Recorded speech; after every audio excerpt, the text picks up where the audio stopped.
তথ্য নিজেকে জানতে হবে, পাশাপাশি নিজের ওয়ারিসকে জানানো আপনার জন্য নৈতিক দায়িত্ব। প্রিয় ভাইয়েরা, কোরআনকে কোরআনের মতো বুঝতে, হাদিসকে হাদিসের মতো বুঝতে, কোরআন এবং হাদিসে নিরঙ্কুশভাবে আমল করার জন্য এই আত্তাকুয়া মসজিদ এবং ইসলামিক সেন্টার তারা উদ্যোগ নিয়েছে একটা আদর্শবান শিক্ষা প্রতিষ্ঠান করার। আপনারা জানেন গত মাসেই আমরা সেটা ঘোষণা দিয়েছিলাম। আলহামদুলিল্লাহ আমরা এখন কার্যক্রম পুরোপুরি শুরু করে দিয়েছি। আমরা এই প্রতিষ্ঠানের নাম দিয়েছি আত্তাকুয়া ইসলামিক একাডেমি, মাদারীপুর। স্থান রফিক সুপার মার্কেট 3য় তলায়, পূর্ব পাশের ভবন। সেখানে আমরা ডিসেম্বরের 1 তারিখ থেকে ভর্তি শুরু চলবে, পুরো ডিসেম্বর ভর্তি চলবে। জানুয়ারির 1 তারিখ থেকে আমাদের ক্লাস শুরু হবে। আমরা গত মাসের জুমায় বলেছিলাম যে আমরা সিলেবাসটাকে 2 ভাগে ভাগ করেছি। একটা হলো আল্লাহর দিন শিক্ষা, আরটা হলো দুনিয়াবী শিক্ষা।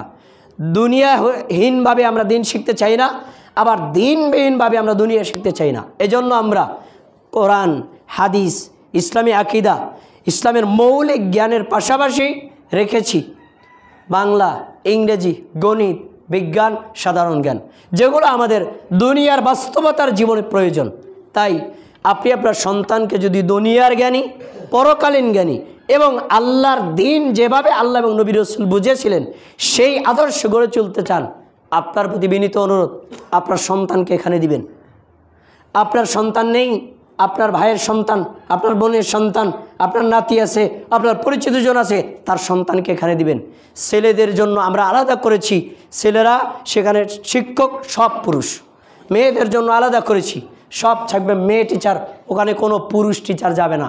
মানে আমরা ক্লাস শিশু থেকে ইসলামী আদর্শকে শতভাগ বাস্তবায়নের চেষ্টা করছি। সফলতার জন্য আল্লাহর কাছে সাহায্য চাই, আর আপনাদের পরামর্শ চাই। আপনারা সহযোগিতা করবেন না ইনশাআল্লাহ?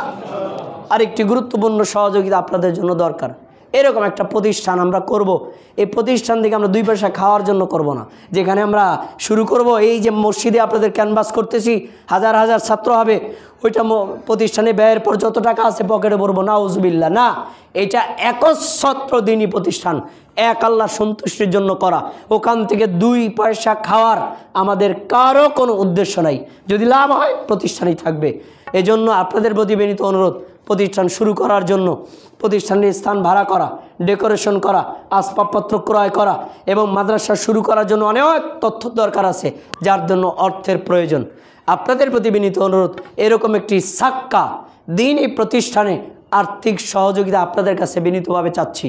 এজন্য আপনাদের 2 ভাবে সহযোগিতা চাই। এক, কেউ যদি এককালীন সহযোগিতা করতে চান, সেটা 5,000 টাকা, 10,000 টাকা, 20,000 টাকা, 50,000 টাকা, 1 লক্ষ টাকা, অথবা আপনি 10 টাকা দেন এককালীন, আলহামদুলিল্লাহ, আমরা গ্রহণ করব। আরেকটা হচ্ছে কেউ যদি মাসিক দিতে চান, কারণ এখানে আমাদের টিচাররা থাকবেন, আরও আসবাবপত্র অনেক খরচ আছে। প্রথম বছর পর্যন্ত আমরা লাভের কোনো চিন্তা করি না, কারণ দিনের জন্য করা। এজন্য আপনাদেরকে বলছি, কেউ যদি মাসিকভাবে দিতে চান, তাহলে সালাতের পরে আপনারা দরজায় থাকবে ওখানে কর্তৃপক্ষ, আপনারা নাম লিখে যাবেন। আপনি আপনার সাধ্যমতো এক আল্লাহর সন্তুষ্টির জন্য, আল্লাহর দিনকে দিন জানার জন্য, প্রচার করার জন্য এই প্রতিষ্ঠানে আপনাদের কাছে আর্থিক সহযোগিতা কামনা করে আজকের খুতবা শেষ করছি। ইন্নাল হামদুলিল্লাহ নাহমাদুহু ওয়া নুসাল্লি আলা রাসূলিল কারীম, আম্মা বা'দ।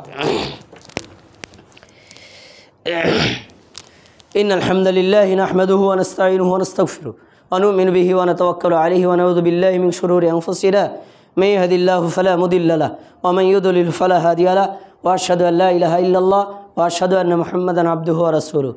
সম্মানিত মুসলমান, খুব গুরুত্বপূর্ণ একটা তথ্য আপনাদের সামনে শেয়ার করছি। আপনারা জানেন, যারা অনলাইনে আছেন, বর্তমানে বাংলাদেশে একটি বড় সমস্যা হচ্ছে ইসকন কর্তৃক মুসলমানদের বিরুদ্ধে সমস্যা। আমরা এটা জানি না অনেকে, কিন্তু আমরা অনেকে জানি না ইসকন কাকে বলে। একটু এক নজরে জেনে নিন। ইসকন ইংলিশ কয়েকটা শব্দের সমন্বয়ে গঠিত। International society for Krishna consciousness, যার অর্থ হলো কৃষ্ণ ভবনাবৃত সংঘ, যেটাকে বলা হয় হরে কৃষ্ণ আন্দোলন। তো এটা কিসের? বৈষ্ণবীয় গৌরীয় ব্যক্তির ভববাদে যারা বিশ্বাসী হিন্দুদের একটা সংগঠনের নাম হচ্ছে কি? ইসকন। এখন এটা প্রতিষ্ঠা হয়েছে 1966 সালে।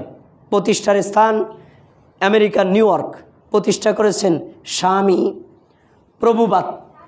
এটার একটা শাখা হচ্ছে বাংলাদেশে, পৃথিবীর প্রায় দেশে আছে। ভারতে খুব বেশি প্রসার লাভ করেছে, ইউরোপ রাশিয়াও আছে, বাংলাদেশেও এর বিস্তার আছে। তো এই ইসকনের যিনি প্রধান চিন্ময় দাস, তার বিরুদ্ধে বিভিন্ন অভিযোগ সরকার এবং গোয়েন্দা সংস্থার কাছে জমা পড়েছে, যার ভিত্তিতে তদন্ত সাপেক্ষে তাকে গ্রেফতার করা হয়েছে। চট্টগ্রামের আদালতে তাকে হাজিরা দেওয়ার জন্য আনা হয়েছে। তো তার এই তথ্য সম্পর্কে জজ সাহেব জেনে তার জামিন আবেদনকে নামঞ্জুর করে তাকে জেল হাজতে পাঠানোর জন্য নির্দেশ দেয়। চিন্ময় দাসের ভক্তবৃন্দ যারা আছেন তারা এর প্রতিবাদ জানায়। এক পর্যায়ে পুলিশের এই ভ্যানটাকে আটক করে রাখে না, তাকে জেলখানায় নিতে দেওয়া যাবে না, তাকে মুক্ত করতে হবে। মানে তারা আদালতের রায়টা পর্যন্ত অগ্রাহ্য করেছে। এক পর্যায়ে পুলিশ তার আইন রক্ষা করার জন্য আসামিকে নেওয়ার জন্য চেষ্টা করছে, বাধা লেগেছে। এক পর্যায়ে পুলিশের সাথে সংঘর্ষ, সেই সংঘর্ষ পরম মারাত্মক আকার ধারণ করে। এই আকার ধারণ করতে করতে গিয়ে সেখানকার মানে চট্টগ্রামের আদালতের একজন আইনজীবী, নাম হচ্ছেন সাইফুল ইসলাম আলিফ, তিনি একজন আইনজীবী। এই আইনজীবীকে ইসকনের সদস্যরা সেই আইন আদালতের প্রধান ফটকের সামনে জনসম্মুখে কুপিয়ে হত্যা করে। নাউজুবিল্লাহ মিন যালিক। প্রিয় ভাইরা, এই যে জঘন্যতম ঘটনা ঘটল, আমরা আত্তাকুয়া মসজিদ এবং ইসলামিক সেন্টারের পক্ষ থেকে তার তীব্র নিন্দা জানাই এবং সুষ্ঠু তদন্ত সাপেক্ষে যারা এর সাথে জড়িত তাদেরকে অচিরেই ফাঁসির দাবি আমরা করছি। এবং ইসকন যে সকল সন্ত্রাসী কর্মকাণ্ডের সাথে জড়িত, এই সন্ত্রাসী কর্মকাণ্ড বাংলাদেশ যেন কোনোদিন করতে না পারে, সরকারের তদন্তশীল দায়িত্বদেরকে আমরা বিনীতভাবে অনুরোধ করছি। আর আমাদের আরেকটি দাবি হচ্ছে, এই সাইফুল ইসলাম আলিফকে যে হত্যা করা হলো তার পরিবারকে অবশ্যই ক্ষতিপূরণ দিতে হবে। আল্লাহ তাআলা যেন সাইফুল ইসলাম আলিফ ভাইকে ক্ষমা করেন, তাকে জান্নাত দান করেন, আমিন। প্রিয় ভাইয়েরা, এরকম মারাত্মক এই যে হিন্দুবাদী সংগঠন যেটি আমাদের দেশে অরাজক তৈরি করছে, সরকারকে এ ব্যাপারে সতর্ক থাকার জন্য আত্তাকুয়া মসজিদের পক্ষ থেকে বিনীতভাবে অনুরোধ জানাচ্ছি। প্রিয় ভাইয়েরা, আত্তাকুয়া মাদ্রাসা আপনার সামনে বললাম, এই মাদ্রাসা একটা কমিটির গঠন করা হয়েছে। এই কমিটির প্রধান হলেন সভাপতি আমাদের লিয়াকত হোসেন ভাই, সেক্রেটারি হচ্ছে আমাদের রাশেদ হাসান ভাই, কেশিয়ার হোসেন নাজমুল ভাই। এই তিনজন ভাই হচ্ছে মূল দায়িত্বশীল, আমিও সঙ্গে আছি। আপনারা এই প্রতিষ্ঠানের উত্তরোত্তর সমৃদ্ধির জন্য দোয়া করবেন। আর যে কোনো ধরনের সমালোচনামূলক অথবা আলোচনামূলক পরামর্শ আমাদের এই কমিটিকে জানাবেন।